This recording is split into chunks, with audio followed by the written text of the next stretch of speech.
Yeah, sure will. Hey guys, we've got an impromptu program here with Bob Lile, the one and only Croc. He bills himself as the oldest teenager in Amarillo.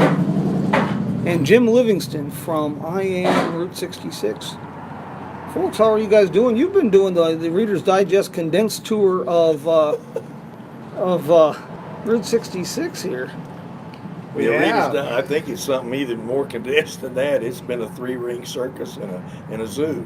Yeah, we left Amarillo. We've already done from Chicago to Albuquerque, and we left Amarillo to head to Santa Monica. What was it, Sunday, Monday? Last Monday morning at 6 o'clock. Yeah, 6 o'clock in the morning. And we've been all the way to Pasadena and points beyond. And anyway, now we're headed back. Hey, we got together. We didn't get a chance to really talk about your project very much the other day, Jim, but you were doing this really fascinating I Am Route 66 project. And you've got the first gallery showing is taking place right now in Pontiac, correct? Well, actually, it's the second gallery showing. We did a gallery showing of it in Amarillo. In fact, that was one of the craziest art shows that I've ever participated in. It had 2.5 inches of rain during the opening, and we still had 350 people show up for it. So right now it's in Pontiac, and it's about to leave Pontiac and go to Baxter Springs, and it's just traveling right down Route 66. Well, it's a tremendous project, and basically you're profiling the people of Route 66. Yeah. Bob got me involved in Route 66 last year, and You don't blame him for that. no, actually, it's kind of like, well, I keep griping at him about giving me another addiction. Route 66 is an amazing highway, but one of the things that, and you and I have talked about it, Route 66 is very common with a lot of highways in that it's got a lot of really neat attractions and things like that. But those are all over the United States. I think the most magical part of Route 66 are those people who work, who study the history of it, who promote it. Some of the kindest, neatest people in the world. It's like a 2,400-mile-long family. And that's what I want to show, is I want to show those people. Well, what makes Route 66 different from any other highway is the people. So your project to showcase the people is, it's pretty timely. And right now it's just a gallery showing, but you're going to go with a book? Is that the idea? That's our goal. That's our goal. So we're not far from having enough material to actually call it a wrap and actually put this book together. We've got I've taken about 12,000 photos of Route 66, of which we're going to call that way down, and we have about 400 portraits of people on Route 66. Are you going to include just little, you say you're going to call it down, but also you're just going to have little brief stories of some of the people, like behind the scene, like with Lile, what she was talking about the other night up at Lilo's? We sure are. Not everybody, but some of the people that we've met, their backstories are so fascinating that we can't kind of help but to talk about that. Like Moselle Zimmer in Texola, she owns the Tumbleweed Bar and Grill. And her and her husband were just traveling through, and her motorhome broke down, and here she is, 20 years later, and she owns a bar there and stuff, it's just awesome stuff. Well, you have to ask yourself, Moselle, I give her tremendous credit. You bet. But, that's another example of the unique nature of Route 66. If you were to do what she's done in any other town like Texola, on the Lincoln Highway or anything else, you should really be committed. Exactly. Because, that's... And for those who aren't familiar with the Texola, it's kind of like Yucca or one of these small towns along Route 66 after a fire, tornado, and earthquake, and nobody bothered to rebuild. It's almost a ghost town. Yeah, now when Route 66 was decommissioned, it had 650 people in it, and today it's got 64 people in it. So. And I honestly think 64 is an exaggeration. I think that's including the dogs and the cats. I worked at a place, a short story, long version. I lost my job working the mines in New Mexico, and a buddy of mine called me up and says, I've got a job if you're interested up here in Drake, Arizona. I says, where the hell's Drake, Arizona? And he says, well, I'll give you directions. It's a small place. He says, there's only 5 people here. Well, there was him, his daughter, and his wife. And to see the 5th person, I had to shave in the morning. It was small. So Croc. Yes. Mr. Croc Lile.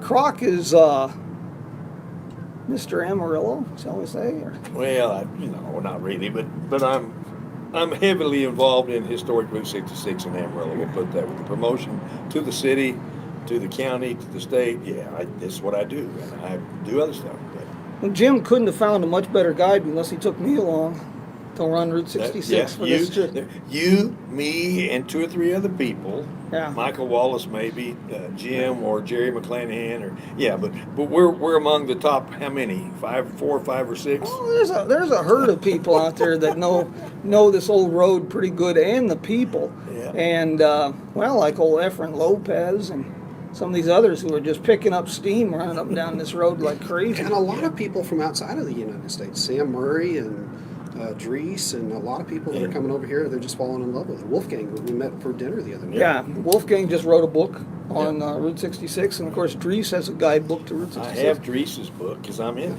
Yeah.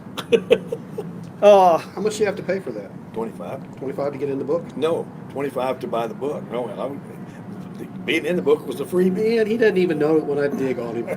I am surprised where my picture turns up, and I'm sure you feel the same way. It shows up in guidebooks. It shows up at an Amsterdam bookstore. Shows up in the post office. It's just amazing where this thing turns up.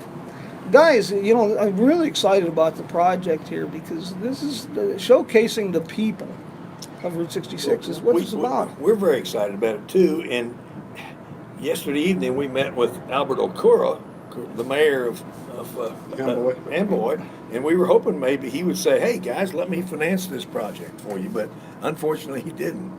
No, but he did feed us some amazing chicken. I got to tell you, that's the best chicken in California. Yeah, his chicken is good. But it's the backstories. I know what how you're doing. You ask people a few short questions.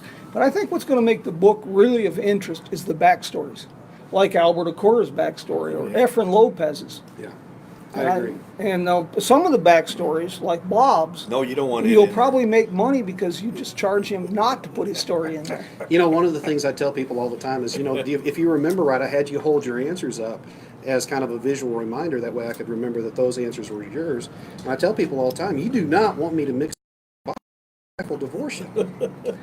I'm totally 100% joking. Bob's got some great answers. He's got some really insightful answers.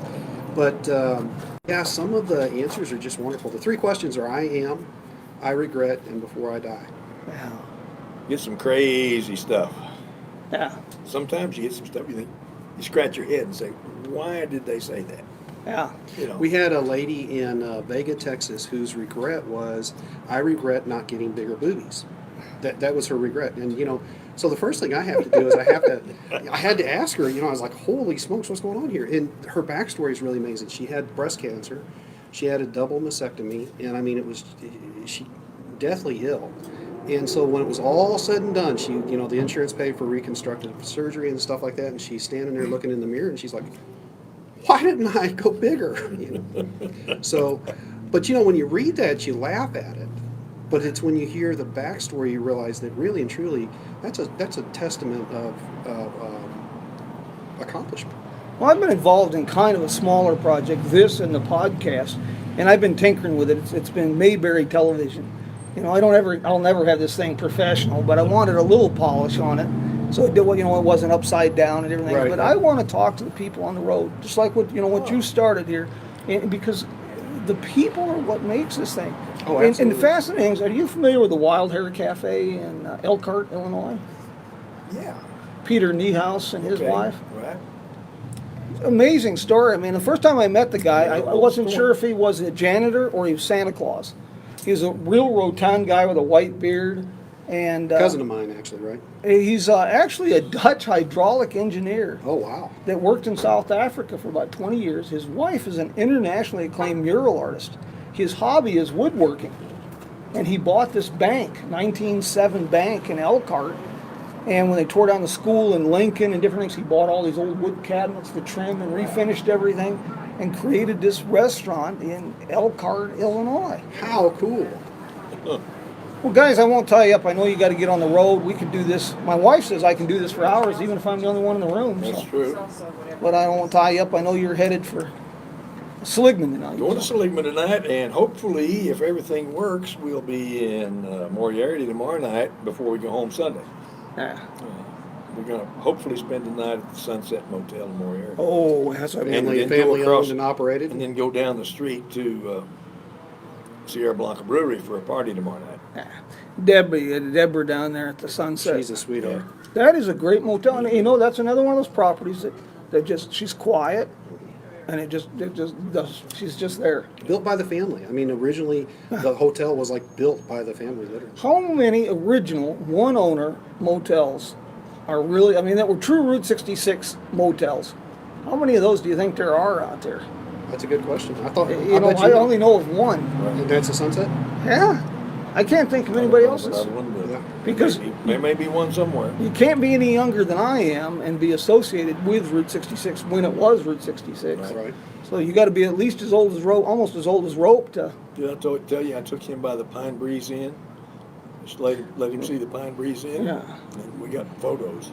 Did you get a chance to talk to Peter and Mona Holler No, they just left. after the Globetrotter? That's a fascinating family and story. We'll try to catch him tomorrow. That old motel there, it was the Sun and Sand Motel in Right. the 50s. When Peter and his wife got that, I got to be honest, I went to pee on it if it was on fire. I mean, it was that bad. Right. And they've created a real destination out of that.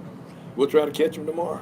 Guys, thank you, and drive careful. Thanks. Anything I can do to help you with this project, give me a holler. I'll do it. Jim, thank you so much. Appreciate it, Jim. Good to see you. Take care, guys.